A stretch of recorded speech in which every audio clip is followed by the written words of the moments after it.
Okay, let's look at inverse functions. Right?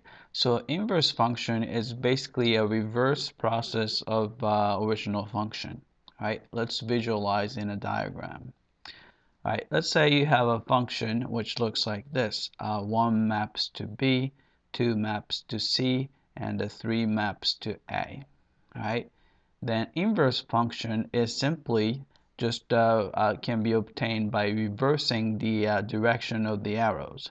So you can see that the B is going to be mapped to back to 1. So maybe I should. And the C is mapped to back to 2. And A is mapped back to 3. All right. So this is the called the F inverse, right? Inverse function. All right. Then you can see that since we reverse the direction of the arrows, so this used to be the domain of F. So I'll write the D of F. Right. This was the range of F in this case. All right. Then since we reverse the direction of the arrow, all right, this becomes the range of F inverse, right? And this becomes the domain of F inverse, right? So basically everything is kind of flipped, all right? And another way to look at it is that since a reverse process of the original function, let's try to find the inverse function of this given function. F of x equals 2x minus 3, all right? Then try to think about what this function does, all right? So let's write it in English. All right, so what it does is takes the x value, and the first thing it does is multiply by 2. So it's a multiply by 2. All right, then after that you subtract 3. So I'll just say subtract 3. Right? So this is what the function f does, right? Then think about try to reverse this process or undoing what's been done. All right. So what we need to do is just like undoing socks and shoe. If you put on a sock and put on a shoe, you have to undo the shoe first, then undo the socks. All right, sock. All right, so let's undo subtract 3. So that'll be easy, right? So in order to undo that, we can just add 3. Right? Then we need to undo multiplication by 2, so we can simply divide by 2.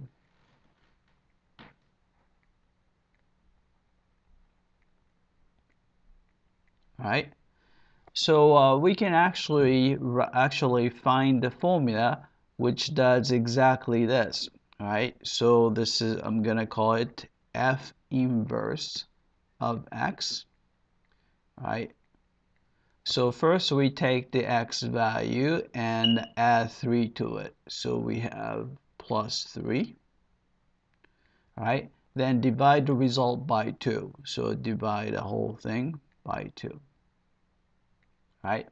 This is actually the correct formula for the inverse function. Right? So here's a note. Since inverse function is a reverse process of the original function, when you compose f and f inverse,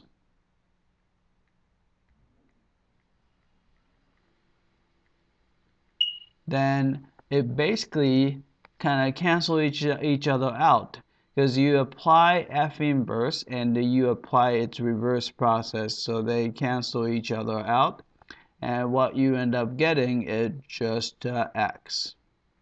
Right? And you can compose the other way around, so you apply f first then apply F inverse. Alright, just like before, they cancel each other out because they are reverse process of each other. You just get X back. Right? So this is the inverse property. Alright, and well, remark is that seems like you can always change the direction of the arrow, but the thing is not all functions have their inverses.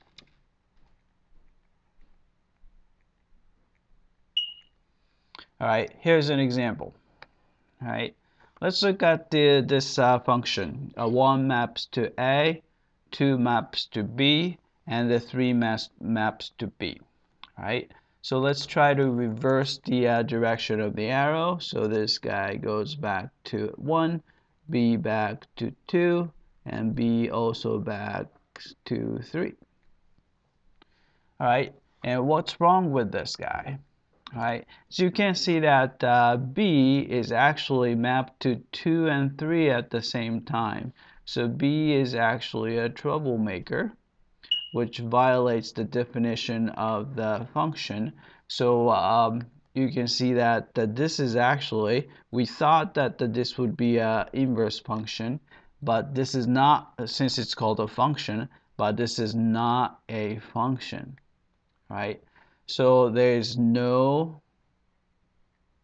inverse.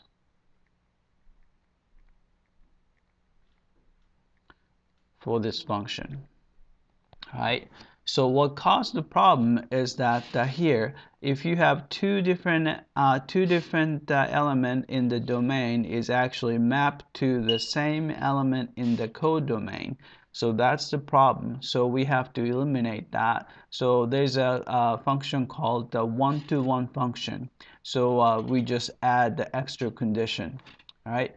So function is called the one-to-one if 2x by x1 is different from x2, then corresponding y value, f of x1 and f of x2, are different.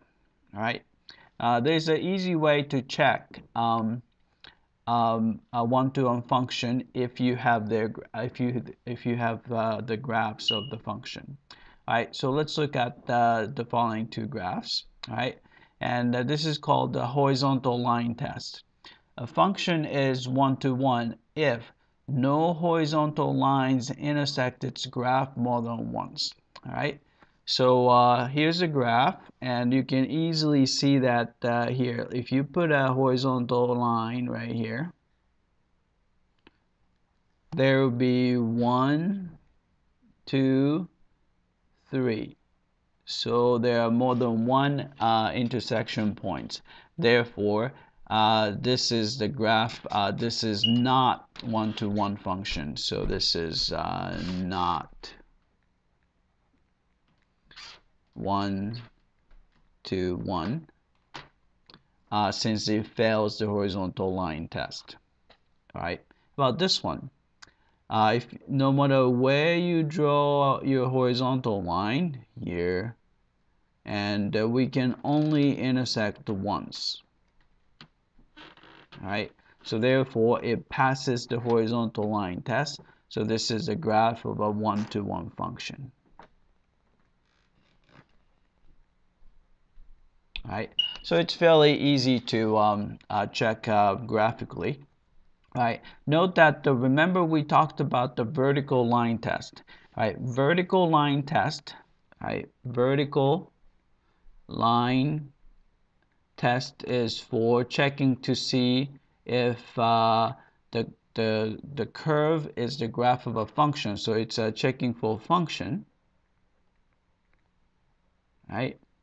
And a horizontal line test is checking for one-to-one function, right? So that's the difference between horizontal line test and a vertical line test. All right.